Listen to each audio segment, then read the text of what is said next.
paz do Senhor Jesus. Amém.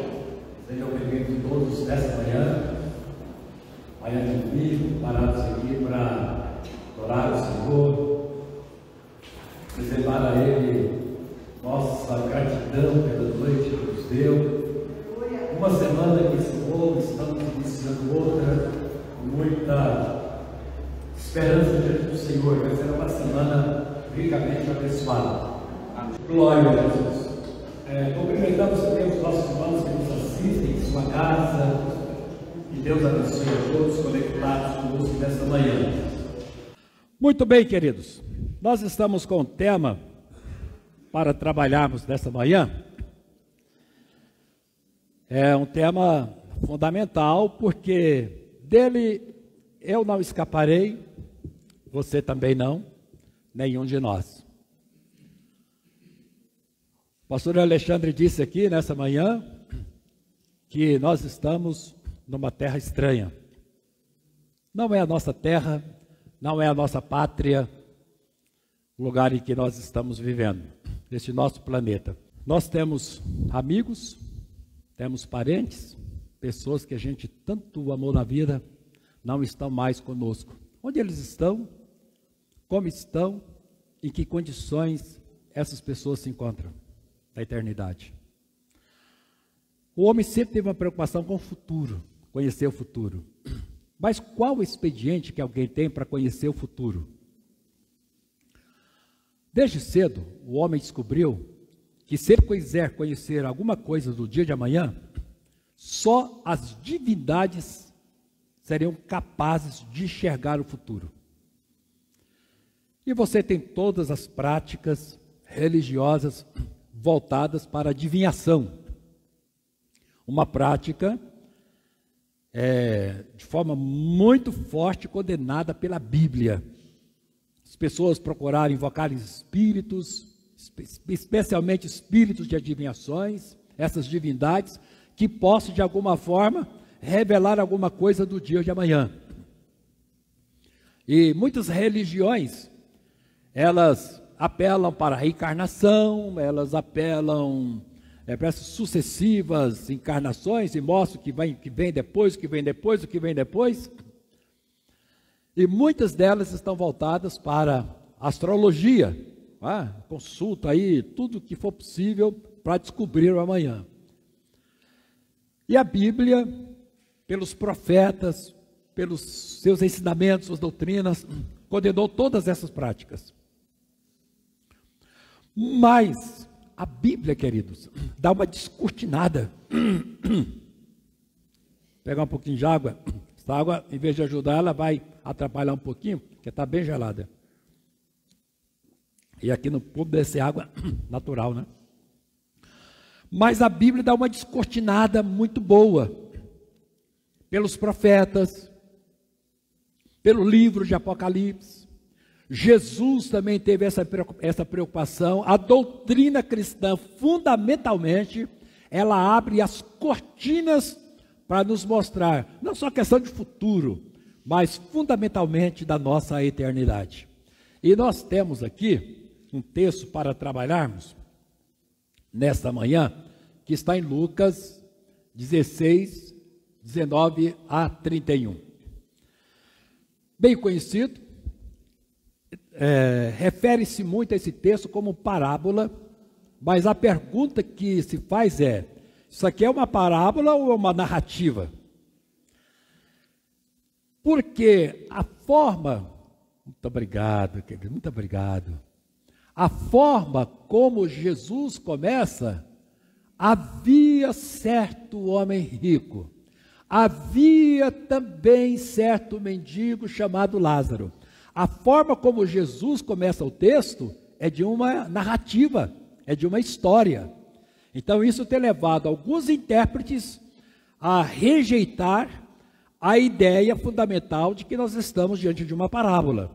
Porque uma parábola, ela necessariamente é um fato que não tem acontecido, não precisa ter acontecido.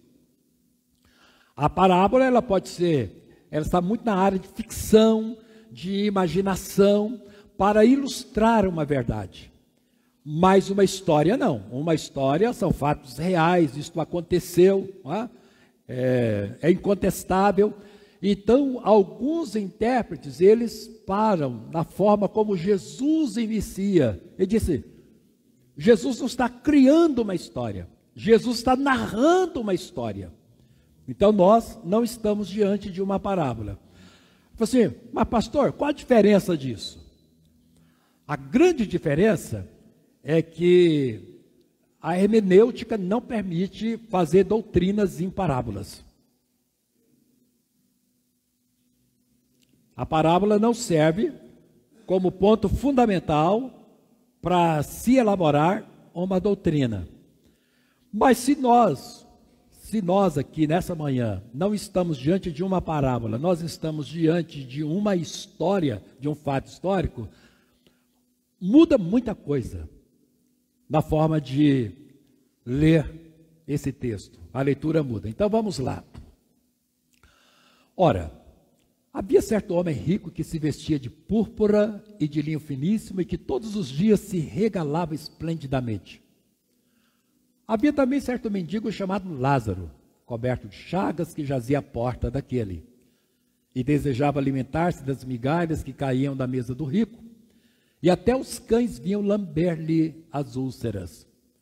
Aconteceu morrer o mendigo e ser levado pelos anjos para o seio de Abraão. Morreu também o rico e foi sepultado. No inferno, estando em tormentos, levantou os olhos e viu de longe Abraão e Lázaro no seu seio. Então, clamando, disse: Pai Abraão, tem misericórdia de mim, e manda Lázaro que molhe em água a ponta do dedo e me refresca a língua, porque estou atormentado nessa chama. Disse, porém, Abraão: Filho, lembra-te de que recebeste os teus bens em tua vida, e Lázaro igualmente os males. Agora, porém, aqui ele está consolado, tu em tormentos. E além de tudo está posto um grande abismo entre nós e vós, de sorte que os que querem passar daqui para vós outros não podem, nem os de lá passar para nós. Então replicou: Pai, eu te imploro que o mandes à minha casa paterna, porque tenho 5 irmãos, para que eles dê testemunho, a fim de não virem também para este lugar de tormento. Respondeu Abraão: Eles têm Moisés e os profetas, ouça-los. Mas ele insistiu: Não, pai Abraão, se alguém dentre os mortos for ter com eles, arrepender-se-ão. Abraão, porém, lhe respondeu: Se não ouvem a Moisés e aos profetas, tampouco se deixarão persuadir, ainda que ressuscite alguém dentre os mortos. Essa parábola, se é que é parábola, ou essa narrativa, esse fato histórico narrado por Jesus, é cheio de contraste, né? Ele coloca o homem em 2 extremos, diametralmente opostos: a vida aqui e a vida depois da morte. Tudo é cheio de contraste. O que pesa nessa narrativa, queridos, são os contrastes. Aí você vê, do lado de cá, você vê um homem rico, muito rico. A riqueza dele está nas suas vestimentas, nos seus anéis, está na sua mesa, na sua comida, no seu luxo, na vida esplêndida. Todo mundo acha isso aqui muito bonito. Isso aqui encanta muita gente. Isso aqui brilha diante dos nossos olhos. A pessoa ser rica e viver como rico, não é? Porque tem pessoas que são ricas, mas vivem como pobres. Eu já vi gente rica comendo de marmita, porque restaurante é caro. São ricos, mas vivem como pobre. Mas esse aqui, ele é rico e vive como rico. Esse aqui não tem miséria com ele, não. Esse aqui banca uma vida de rico. E não deve nada para ninguém, né? Paga tudo à vista. Mas olha o contraste. Você vê um homem pobre, muito pobre, e já disseram que o pobre é tão azarado que até o pão dele, quando cai com lá da manteiga para baixo. É doente, coberto de chagas. Pobre, muito pobre, mas isso aqui é óbvio, queridos. Uma pessoa que não come, uma pessoa que não mora, uma pessoa que é jogada, qual a saúde física que ele vai ter? Se ele não se alimenta, se ele não vive. Esse ali vive, esse aqui vê o outro viver. Aquele come, esse aqui vê o outro comer. Tem a vida que muita gente sonha com ela. Mas de repente ela não é tão boa assim, né? Chega do lado de lá, você vê que não tem tanta graça assim que se acostuma com as coisas. Então, esses contrastes aqui são gritantes. E às vezes eu paro. Por que a vida tem tantos contrastes? Por quê? Jesus afirma que nós sempre teremos os pobres conosco. Essa teologia da prosperidade, o extremo dela, o extremo da teologia da prosperidade é que pobreza é pecado. E eles têm um texto da Bíblia para usar como fundamento da sua teoria. Que te sejas próspero, como próspera é a tua alma. Que está lá em João, né? Na carta de João. Que te seja próspero, em tudo seja próspero, como próspera é a tua alma. Então, em cima desse versículo tão pequenininho, eles dizem, pobreza é pecado. Se alguém não é rico, está em pecado. Porque obrigatoriamente todo mundo teria que ser rico. Isso não é verdade. Jesus disse, sempre tereis os pobres conosco. Eu entendo que esse aqui é rico, tem essa ostentação toda, mas ele não está com tudo não, queridos. Está com tudo não. Porque eu entendo que o nosso maior patrimônio é o nosso nome. Qual é o nome dele? Aparece o nome do pobre, o nome do rico não aparece não. Então ele não está com essa bola toda não, que nem o nome dele aparece aqui. Não é verdade? E esse aqui podia passar no anonimato, não passou, o nome dele está aqui, Lázaro. Lázaro, que por sinal, Lázaro tem um significado muito bonito. Alguém sabe o significado de Lázaro? O que significa? Eita. Alguém sabe o que significa o nome de Lázaro? Deus é meu auxílio. E parece que não funcionou, né? Do lado de cá parece que não funcionou não, porque Deus é meu auxílio.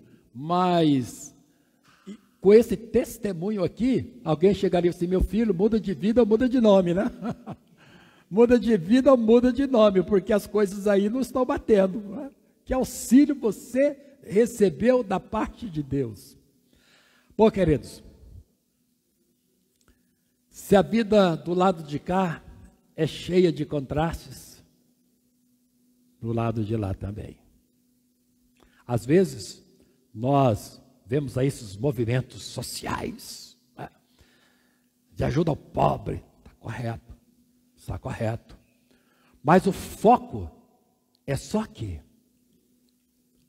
As pessoas estão preocupadas com os contrastes do lado de cá, mas do lado de lá tem contrastes também. E os contrastes pesam mais do lado de lá do que do lado de cá. E os contrastes do lado de lá começam com a conjugação desse verbo.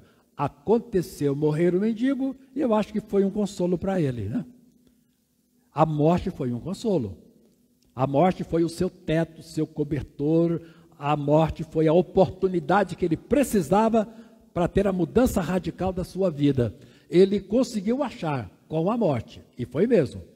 Ele morreu e foi levado pelos anjos para o seio de Abraão. Não foi por um anjo, Você nota aqui a corte. Você vê aqui a pompa. Você vê a riqueza, você vê o luxo. Impensável, inimaginável, que esse cidadão tem na sua morte. Olha a recepção do lado de lá, queridos. Mas como morre o pobre, o rico também morre. O rico também morre. Mas olha uma diferença. Morreu o mendigo e foi levado pelos anjos. Morreu o rico e foi o quê? Não fala do sepultamento de Lázaro. A narrativa de Jesus não fala sobre o sepultamento de Lázaro. Qual é a primeira conclusão que a gente tira daqui? Primeira leitura, leitura simples. Qual a primeira leitura que nós fazemos aqui? Quem fazia companhia para Lázaro quando ele estava todo chagado? Os cães. A ideia que você tem nessa narrativa, que Lázaro foi sepultado no estômago dos cães. Não foi sepultado. Foi o almoço e o jantar dos cães. A leitura, a primeira leitura que você faz aqui é essa.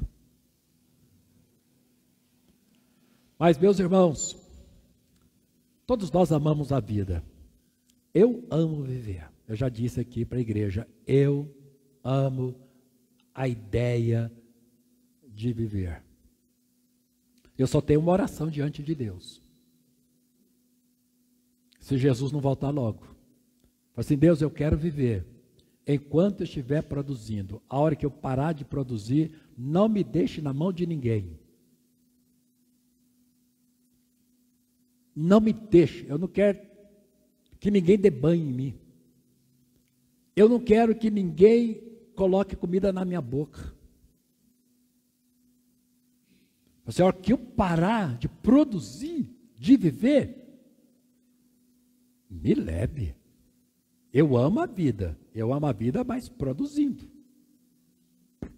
A hora que você parar, assim, parou, acabou, eu tenho essa oração diante de Deus. Não deixa eu viver nem um minuto mais.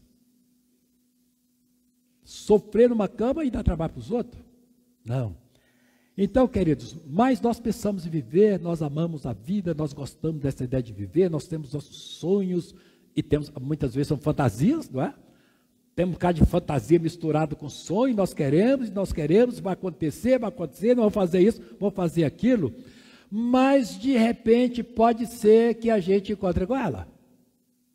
E aí muda tudo. A pergunta é, como será a vida do lado de lá? Do lado daqui nós sabemos. Nós temos uma história.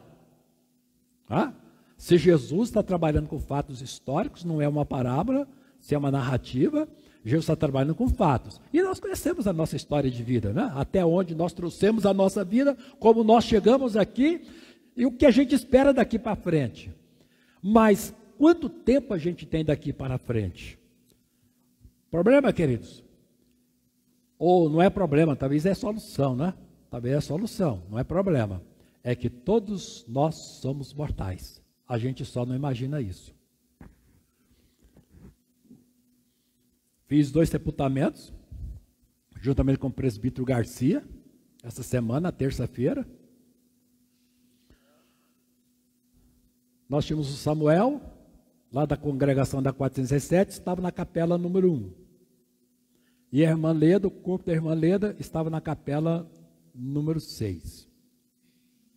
Então, presbítero Garcia, fomos lá para a capela número 1, fizemos o culto, saímos de lá para fazer o culto na capela número 6. Partiram. Samuel jovem, moço de 16 anos, né? 16 anos. O Clayton, ele caiu. Levou uma queda e essa queda trouxe consequências para ele. Jovem, cheio de vida, ativo na igreja. Caiu de uma escada. Parece que a história é mais ou menos essa. Terminou com óbito. Onde, como está o Samuel? Onde e como está a irmã Leda? essa semana, né? Pegando casos recentes aqui, nosso. Então, queridos,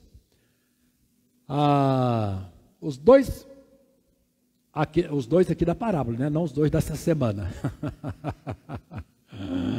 Mas pode ser também os dois dessa semana. Mas vamos tirar os dois da semana que não vai servir para nós, né? O Samuel partiu firme na sua fé, a irmã Leda também partiu firme na sua fé. Mas na parábola, os dois, o rico e o pobre, morreram. Para onde eles foram? Nós chamamos isso, na nossa teologia, de estado intermediário. O estado médio entre o momento que a gente morre e Apocalipse capítulo 21, onde nós entraremos na eternidade com Deus. E aí? A gente traz um pouco mais para cá, né? Entre a morte e o arrebatamento da igreja, porque as coisas já mudam definitivamente com o arrebatamento da igreja. Receberemos o nosso corpo glorificado, haverá ressurreição e nós estaremos para sempre com o Senhor Jesus. Mas entre esses dois fatos, entre a pessoa morrer e a igreja ser arrebatada, nesse estado intermediário, como é que as pessoas vivem, onde elas estão, em que situação elas se encontram? Então, o que é esse estado intermediário, que é o estado que a gente vê Lázaro e o rico? Onde isso fica? Como se vive lá? Essas pessoas estão dormindo ou essas pessoas estão acordadas?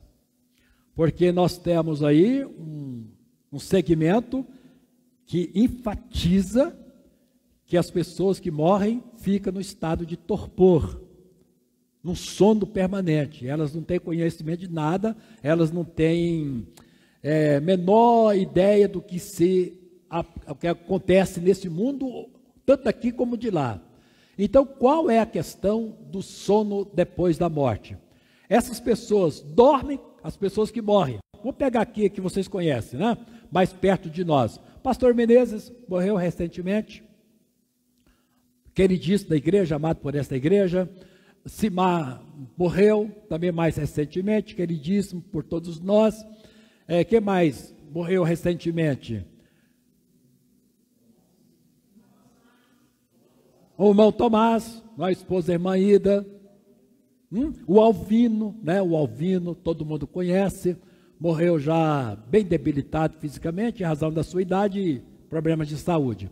Então, esses irmãos nossos que partiram, como que eles estão lá agora? Como vocês podem imaginar?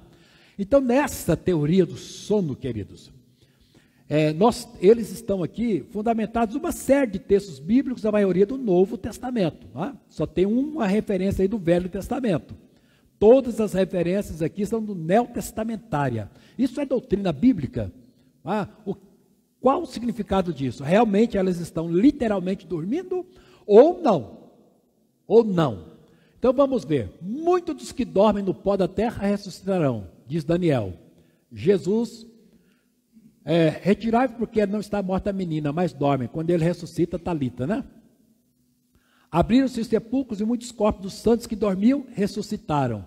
Quando Jesus, no dia que Jesus morreu, muitos sepulcros foram abertos e no terceiro dia eles saíram da sepultura. Paulo, em 1 Coríntios 11, sobre a ceia. Tem no meio de nós muitas pessoas fracas, doentes e não poucos que dormem. Pessoas que participaram indevidamente da ceia, sem discernir o corpo de Cristo e acabaram se dando mal. O grande capítulo da ressurreição, falando sobre os testemunhos que viram Jesus, porém alguns já dormem, alguns já morreram. Em 1 Coríntios, nesse mesmo capítulo, diz que Jesus sendo ele as primícias dos que dormem, porque Jesus ressuscitou para nunca mais morrer.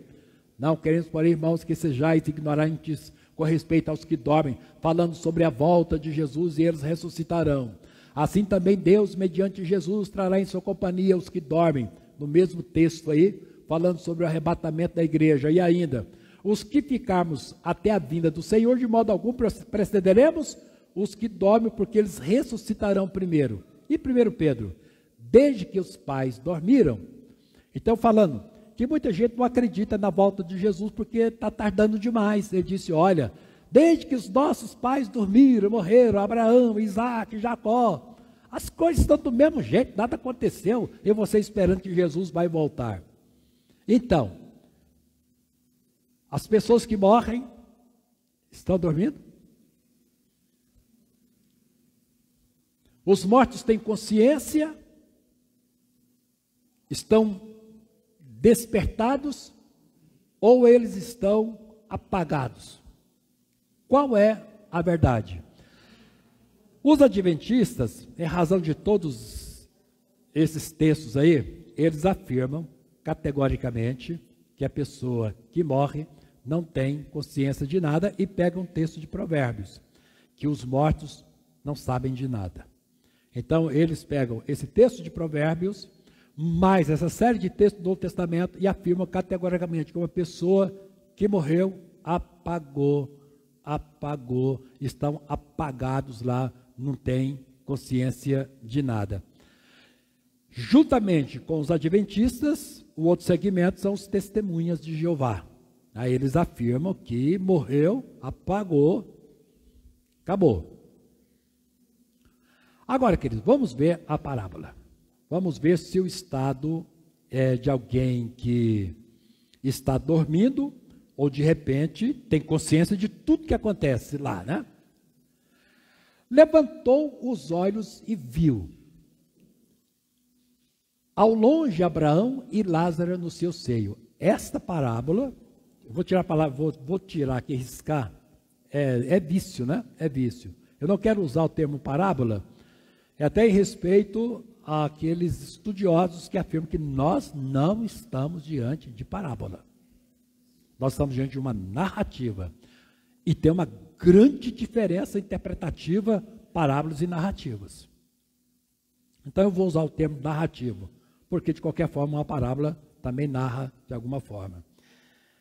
Então veja que nessa narrativa, o rico levantou, esse verbo é ativo, levantou os seus olhos, ele visualizou, então ele não está dormindo, e viu ao longe, não sei a distância, mas muito longe, ele conseguiu ver Abraão, que é a figura aqui representativa de quem? De Deus, o Criador do universo. Ele viu Deus. Eu acho que pela primeira vez ele teve a visão de Deus. Mas foi tarde demais. Aqui não dá para consertar nada. Ele teve a visão de Deus e, para a surpresa dele, ele viu Lázaro no seio. Queridos, quem está dormindo não vê nada. Isso aqui não é um sonho. Jesus não está narrando um sonho. Dizendo que o rico, dormindo lá, ele sonhou e teve um sonho desse. Não. Esse aqui é um fato real que Jesus está narrando. E aí ele tem esse apelo. Ele faz um apelo, inclusive, e manda Lázaro, que molhe em água a ponta do dedo e me refresca a língua, porque estou em tormento. Ele tem visão, ele tem sentimento, ele vê as chamas. Não sei como são essas chamas aqui, não é? Talvez na sua própria consciência, figurativo, pode ser figurativo, mas a verdade é que ele se vê no meio de um tormento muito grande, ele precisa de alívio, ele precisa de consolo e faz um apelo veemente a Deus. Manda Lázaro, eu não aguento mais sofrer. Então, meus queridos, e ele tem consciência desse sofrimento, então ele não está dormindo. E aí vem essa resposta, né? Fala assim, olha, o abismo aqui, meu amigo, é intransponível.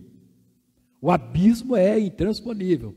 Também não posso imaginar que abismo é esse, mas os daqui não têm condições de ir para lá, e os de lá também não têm condições de vir para cá, por causa desse abismo. E veja só, e continua o drama dele.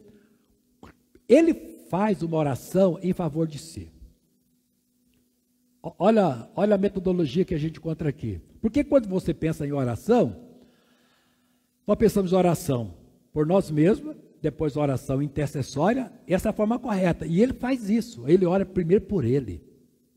Tá? Ele ministra na vida dele. Ele disse, Deus, eu preciso, eu tenho necessidades e só o Senhor pode suprir as minhas necessidades. E Deus disse, esse tempo acabou, o tempo da graça acabou. A porta fechou. Não tem mais escape. Quando ele vê que a situação para ele está perdida, aí ele lembra de fazer o que nós fazemos aqui, oração intercessória, né? Oramos pela igreja, oramos pelos enfermos, oramos por essas pessoas. Pastor, ore por mim, meu irmão, minha irmã, ore em meu favor. A gente está sempre orando, ministrando. Mas antes de orar pelos outros, nós sempre oramos por nós mesmos, né? Primeiro nós, para depois você ministrar na vida dos outros. E até essa metodologia a gente vê aqui, nessa narrativa de Jesus. E aí ele começa a interceder pelos seus irmãos. Eu te imploro que eu mandes a minha casa paterna, porque eu tenho 5 irmãos. Pela primeira vez, ele se preocupou com a eternidade dos seus irmãos. Mas aí ele vai ver, olha, queridos, a consciência que ele tem. Ele tem lembrança da vida terrena. Ele sabe tudo como foi que ele viveu. Ele conhece toda a sua história de vida. Ele conhece a história de vida dos seus irmãos. Ele tem consciência de uma coisa. Tem consciência, a memória. Ele tem memória. E ele tem convicção plena que se os irmãos continuarem vivendo da forma que estavam vivendo, e mostra aqui, a gente conclui que é uma forma dissoluta, assim, eles vão vir para o lugar que eu estou. Se eles continuarem com a vida que eles têm lá embaixo, eles vão chegar aqui onde eu estou, e eu não quero que eles cheguem aqui.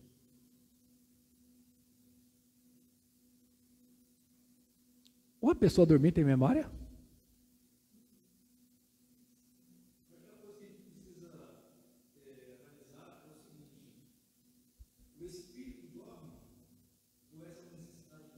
Nós vamos falar isso agora mesmo. Já já eu falo sobre isso.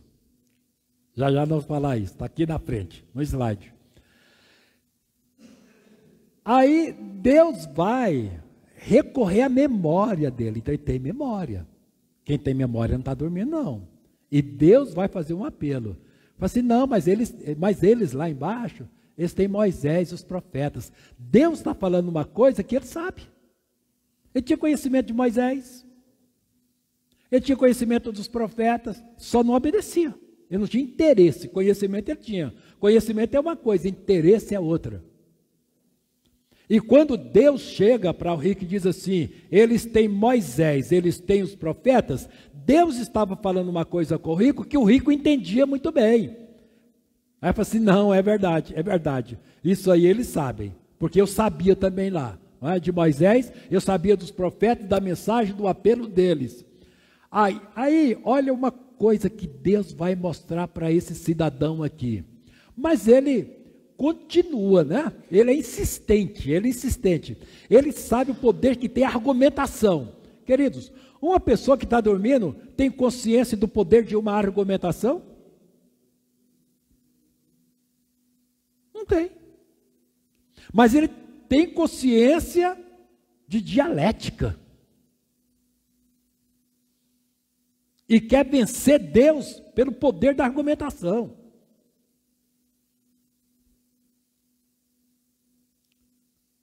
Hoje, eu sei que você pode fazer isso.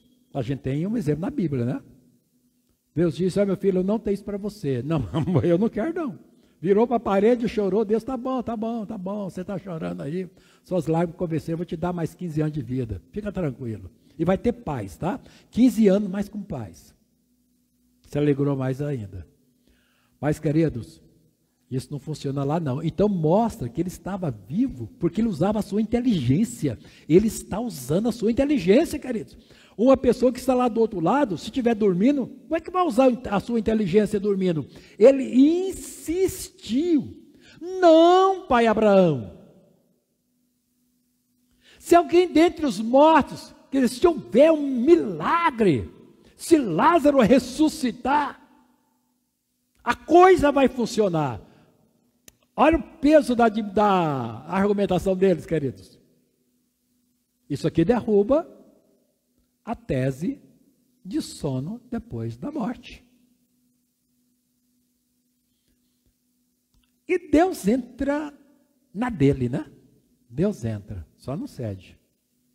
Abraão, porém, lhe respondeu: se eles não ouvem Moisés e nem ouvem os profetas, tampouco se deixarão persuadir, ainda que haja um milagre poderoso, que é a ressurreição dos mortos. Eu acho que em matéria de milagre, eu imagino que talvez não tenha milagre tão grande, tão convincente do que uma pessoa morta ressuscitar. Deus disse: por maior que seja o milagre, eles não se deixarão persuadir. Ah, não, Lázaro não morreu coisa nenhuma, ele teve um probleminha lá, um desmaio, e agora está tudo bem com ele. Não adianta, meus irmãos. E aqui tem uma outra lição preciosa, nesse diálogo, nesse embate, que só pode acontecer se a pessoa estiver muito desperta. Nem sonolenta não pode. Nem quando nós estamos sonolentos, nós temos o poder de argumentação que esse cidadão tem. Mas Deus não trabalha com o princípio de coração duro. Deus não trabalha. Coração duro, Deus não trabalha. Muito bem. Então Jesus, nessa narrativa, deixa bem claro que essa questão de sono está fora de cogitação. Agora, veja só aqui. O ladrão arrependido: hoje estarás comigo no paraíso. Meus queridos, qual o sentido aí para o paraíso dormindo? E não vê nada lá? Imagina que dá um piripaco aqui, morre. Jesus disse: meu filho, meu servo, eu quero ver você hoje no paraíso comigo. Aleluia. Mas dormindo. Vou fazer um negócio aqui com o irmão. Imagina que você tem um amigo muito rico, uma pessoa muito rica, e ela quer fazer uma gracinha com você. Ela chega para você e diz assim: faça uma lista dos 10 lugares mais bonitos nesse planeta Terra que você gostaria de visitar. Você vai. Eu vou te dar esse presente. Aí você para e faz a lista dos 10 lugares mais bonitos que você gostaria. Talvez passando por Londres, Paris, passando pela Suíça, passando lá no Oriente Médio, aqueles paraísos dos árabes ali, tem muita coisa linda. Você vai lá para o Oriente, a África também tem, a África do Sul tem uns lugares muito lindos para você visitar. Você faz a sua lista dos 10 lugares. Aí disse: olha, você tem transporte aéreo, terrestre, você tem hotel, você tem todas as despesas com luxo. Eu só tenho uma condição para você fazer essa viagem. Você vai em coma induzido. Você vai dormindo e volta dormindo.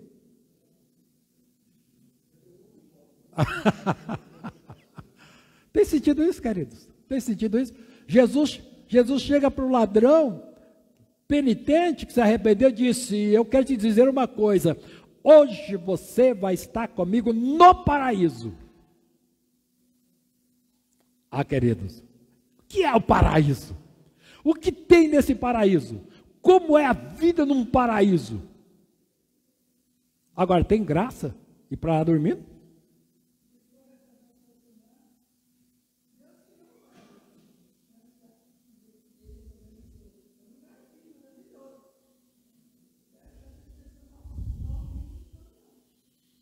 Só não pode ser, não tem graça dormindo, né? Não tem graça dormindo.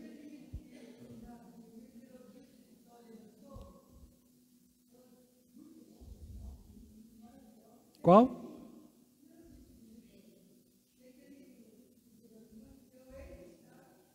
Com ela.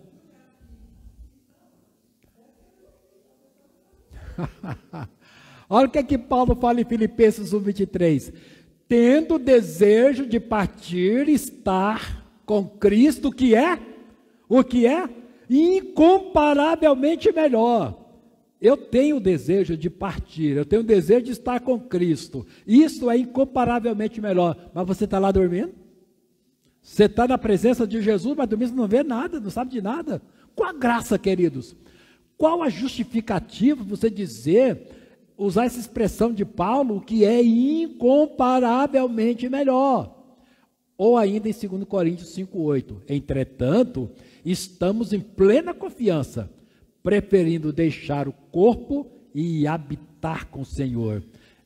Queridos, aqui você tem que ser um homem de Deus, você tem que ser uma mulher de Deus. Nós temos que ser igreja. Nós temos que ser igreja.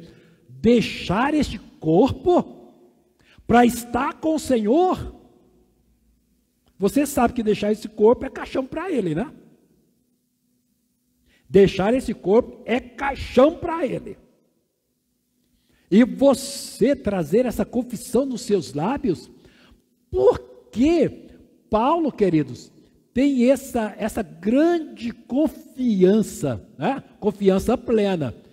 Eu prefiro, eu estou convicto, de que eu quero deixar o corpo, não quero habitar nesse corpo, eu quero habitar com o Senhor. Eu já contei aqui a narrativa do Carlos, aquele pastor lá do Rio Grande do Sul, que foi pregar na Assembleia de Deus em Amazônia, em Manaus. Já contei essa história aqui. Eu fui com o pastor Jobel pegar no aeroporto, ele vinha fazer uma série de conferências, dar o testemunho na igreja lá no Cruzeiro, quando nós estávamos no Cruzeiro. Eu fui lá com o pastor Jobel, pegar o Carlos lá no aeroporto. Ele foi fazer uma série de conferências na Assembleia de Deus em Manaus, ficou hospedado na casa de um médico, teve um piripapo e morreu. Mas foi uma loucura, foi uma loucura na igreja. Todo mundo orando, assim, Deus, que loucura, o homem veio fazer uma campanha e morre. Comprar passagem correndo para a esposa, mandava assim, olha, vem rápido para Manaus, porque seu esposo não está bem, já estava morta, coberta com lençol, na casa do médico. E aí 30 irmãs de oração tacaram o joelho no chão e oraram. Deus, nós não aceitamos isso, traga esse homem. Aí o anjo chegou para ele e disse, tem que levar lá para baixo. Ele disse, mas por quê? Tem 30 teimosas lá, Elas não param de orar, leva o homem de volta. E o Senhor me deu ordem para te levar de volta. Mas aí ele narra, no testemunho dele, que quando ele viu o corpo dele, ele sentiu nojo. Ele disse, vou ter que entrar nesse negócio aí. Ele sentiu nojo do corpo dele. Aí ele fez uma pergunta, vocês imaginam que eu entrei por onde? Por onde vocês imaginam que eu entrei no meu corpo? Pelas narinas.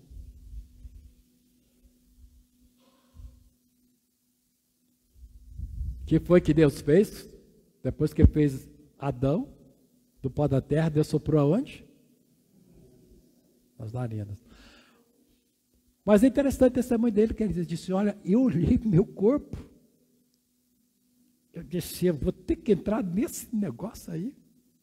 Aí ele entrou, aí ele fez assim com o braço. Aí todo mundo correndo. O lençol mexeu. Foi um Deus me acuda naquela sala lá. E aí ele começou a dar tapa em cima do lençol e jogar o lençol fora. Mas, querido, você deixar o corpo para ficar dormindo lá em cima? Aí eu quero dizer para vocês que eu preferi ficar mais um pouquinho aqui. Entendeu? Eu preferi ficar um pouquinho aqui. Ó, Estevão, fitou os olhos no céu e viu a glória. Eu não sei o que é isso. Eu não sei. Ele viu a glória, viu Jesus à direita e ele testemunha. Vejo os céus abertos e o Filho do Homem em pé à direita de Deus. E ele faz um pedido, Senhor Jesus, recebe o meu espírito. Mas aí dá um apagão, não vê mais nada, queridos. Que loucura é essa? Então não existe sono depois da morte. E aí o último, Apocalipse 6,10. Vi as almas dos mortos e elas diziam... Elas falam, até quando vingarás? aqui os que vêm da grande tribulação, né? Até quando vigarás? Então, queridos, quando nós falamos aqui, deixa eu ver aqui, não, acho que, quando nós falamos aqui, a Bíblia fala, todas essas referências aí não são poucas, sobre estão dormindo, estão dormindo, estão dormindo, por quê? É uma analogia. O corpo de uma pessoa dormindo e o corpo de uma pessoa que morreu, está quietinha lá em cima da cama. Então esse sono diz mais respeito ao corpo do que ao espírito, do que à alma. Não tem ligação com a alma. Mesmo porque quando você fala em sono, só tem sentido sono para o nosso corpo biológico, somático, material. O espírito não dorme, a alma não dorme. Esse corpo nosso cansa. Hoje terminou lá a celebração lá, os 15 anos da Isabela, eu já estava morrendo de sono, 1h30, larguei lá e fui embora, dormia. Mas estava cansado, eu estava com sono. Você corre para cá, corre para lá durante o dia, o tempo todo correndo, o tempo todo andando. Tem uma hora que você fala assim, olha, eu não aguento mais. Trabalho o dia todo em pé. Você é professora, né? As que são professoras aqui, trabalho o dia todo em pé. Trabalho no comércio, trabalho o dia todo em pé. Mas você quer chegar em casa, tomar um banho, talvez até deitar. Não vê a hora de arranjar uma cadeira e sentar. Nosso corpo cansa. Quando ele está cansado, aí tem que ser um banho, tem que ser um sono tranquilo, um sono gostoso. Só tem sentido sono, queridos, para o corpo. Não tem sentido nenhum para a nossa alma, não tem sentido nenhum para o nosso espírito. Então é uma figura, uma bela figura para mostrar que o estado do corpo das pessoas que morrem é mesmo uma pessoa que está dormindo. Fica inerte lá, sem ação, até que a pessoa desperte e levante. Então nós estamos diante de uma figura e não diante de uma realidade, de que há um sono depois da morte. Isso não tem sentido nenhum, até mesmo para as exposições feitas aqui por esses versículos, né? Começando com o ladrão na cruz. Hoje estarás comigo no paraíso. Quando fala paraíso, ele tinha certeza que ele ia visualizar tudo aquilo ali, ia se deliciar com tudo. Ele disse, olha, valeu a pena. Valeu a pena. Foi uma mudança drástica, uma mudança radical do lado de lá. Então, as diferenças tem do lado de cá e as diferenças tem do lado de lá. Alguma dúvida sobre o sono da alma? Imagino que não, né? Imagino que não. Agora a pergunta, queridos, que muitos fazem, recorrente hoje, no nosso meio, é: onde está este paraíso? Fica isso. As pessoas vão para onde? Qual é a posição geográfica disso? Provérbios diz que para os entendidos o caminho é para que se livre do inferno que está embaixo. Para os entendidos, o caminho é para cima, para que se livre do inferno que está embaixo. Nesta parábola, o rico, para visualizar Lázaro, ele levantou os olhos, erguendo os olhos. Então ele estava contemplando um quadro distante, mas no alto. Se a gente pegar, é o versículo 23, né? E viu ao longe Abraão e Lázaro no seu seio. Ele viu Lázaro no seio de Abraão. Onde está o paraíso? No lugar bem íntimo a Deus. Lugar muito íntimo a Deus. No seio. Praticamente dizer assim, nos braços, no colo de Deus. Lugar muito íntimo de Deus. Você pegar a experiência de Estevão, que nós colocamos aqui, agora, ele viu Jesus em pé à direita de Deus, ele viu a glória de Deus, ele viu Jesus em pé à direita de Deus e disse: Senhor Jesus, recebe o meu Espírito. Jesus vai receber o Espírito dele onde Jesus está, no lugar muito íntimo de Jesus. Qual foi a promessa de Jesus para o ladrão penitente? Hoje estarás comigo no paraíso. Então, o paraíso, queridos, é um lugar muito íntimo de Deus.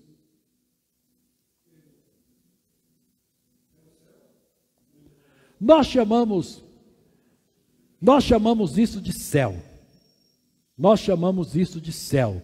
Esse lugar íntimo de Deus, que aqui nessa narrativa Jesus mostra o seio de Abraão. Jesus fala paraíso, Estevão viu Jesus diante do trono de Deus. O que nós podemos dizer, um lugar muito íntimo, porque quando a gente fala em céu, escatologia, é bom a gente fazer uma divisão seguinte, não é eternidade ainda.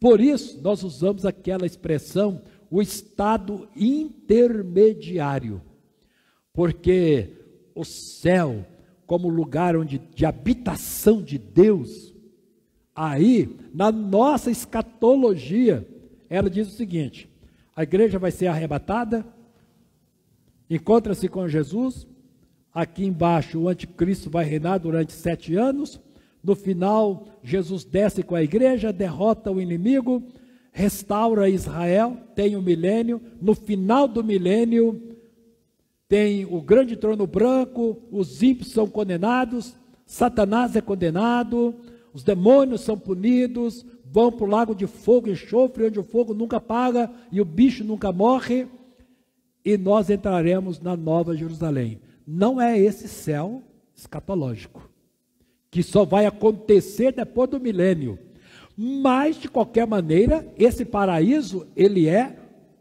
um céu.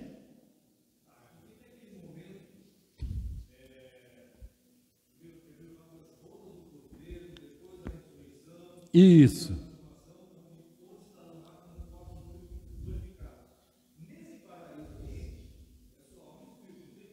Só alma e espírito, não tem corpo. Isso. Entendeu? Porque é um céu. O paraíso, queridos, é um céu. Ele é visto lugar que tem muita conexão com Deus, muita intimidade com Deus. E aí nós temos essas expressões: estarás comigo no paraíso, mas Jesus mesmo está onde hoje? Hoje, biblicamente, biblicamente, doutrinariamente, Jesus está onde? No trono.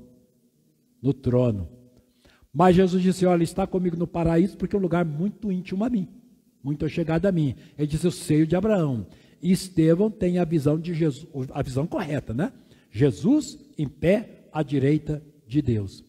Então, meus queridos irmãos, isso é um consolo para a igreja, não é? Saber que nós, quando saímos aqui, teremos o consolo, teremos o conforto de estarmos num lugar muito íntimo de Deus. Só que a Bíblia para aqui com essas figuras. É um céu, mas não é o céu escatológico, quando nós entraremos na eternidade com Deus. Porque aí, só com a ressurreição dos corpos. Pode fazer. Tá. Fala em pé, porque para as pessoas lá de... Existe um momento onde Jesus fala essa narrativa de Lázaro morto. E existe esse momento onde ele fala: hoje Deus está no paraíso, e agora tem a visão de Estevão olhando para cima e vendo os céus abertos. Porque existe uma coisa que é antes da morte de Jesus e uma coisa que é depois da morte de Jesus. Certo.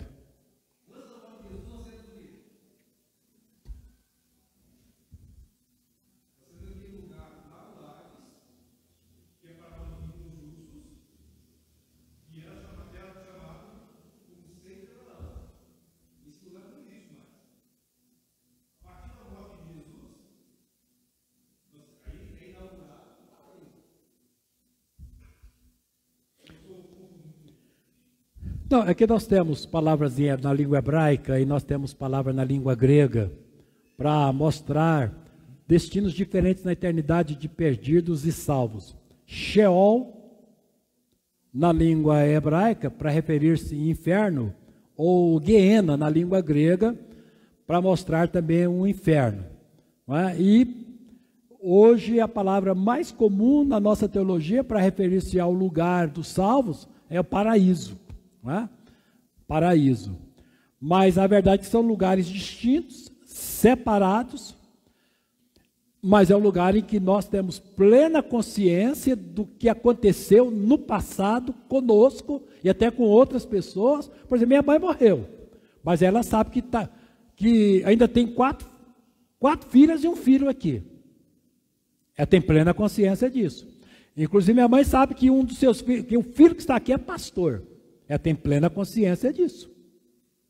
Não sabe do momento que acontece aqui no momento, né? Mas quando ela foi, a memória que ela tinha, essa memória foi com ela. A única questão que a gente faz dessas divisões de palavras hebraicas, de palavras gregas, que dizem a mesma coisa, é que hoje, quando vai falar o lugar para onde os salvos vão, fica com a palavra paraíso.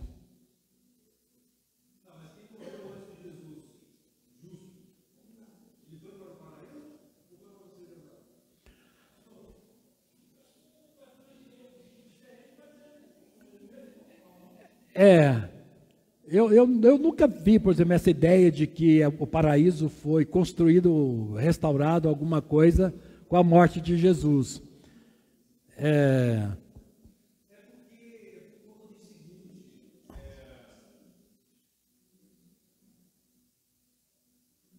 O céu, ele é reservado apenas para os justificados. Somente.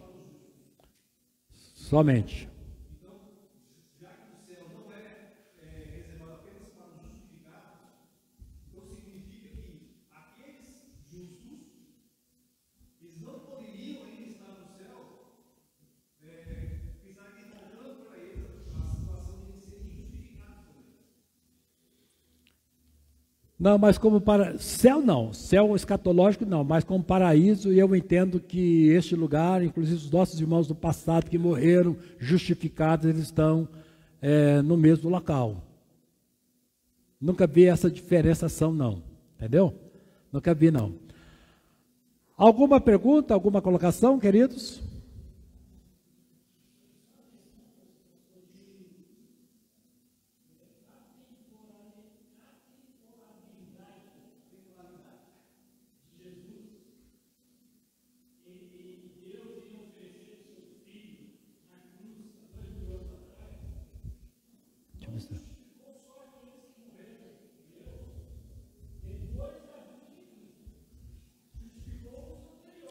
Isso é graça.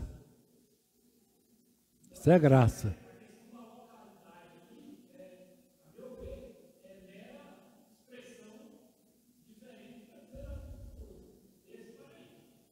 Exato.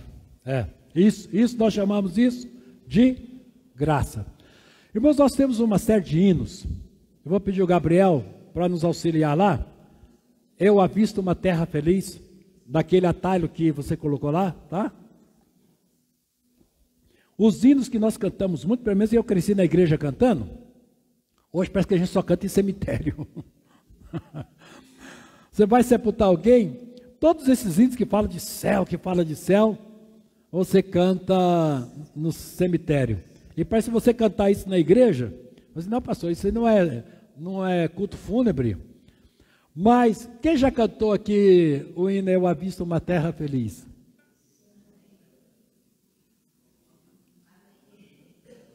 Quem já cantou o hino Eu Avisto uma Terra Feliz?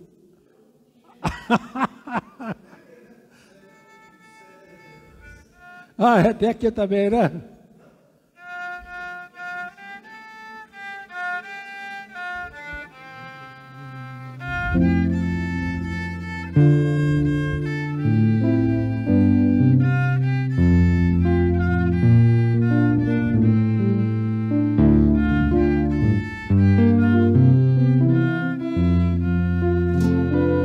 Lembraram?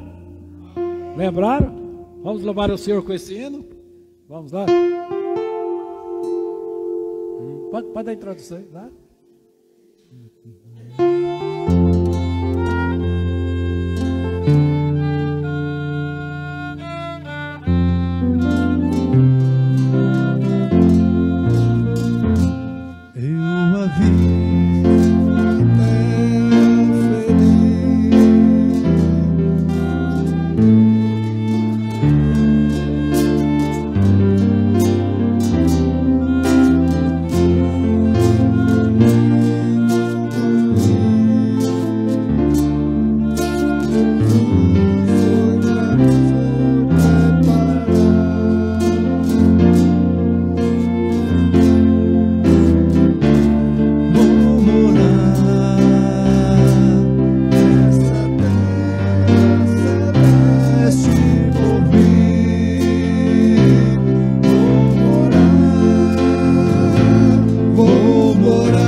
Estaremos lá, né?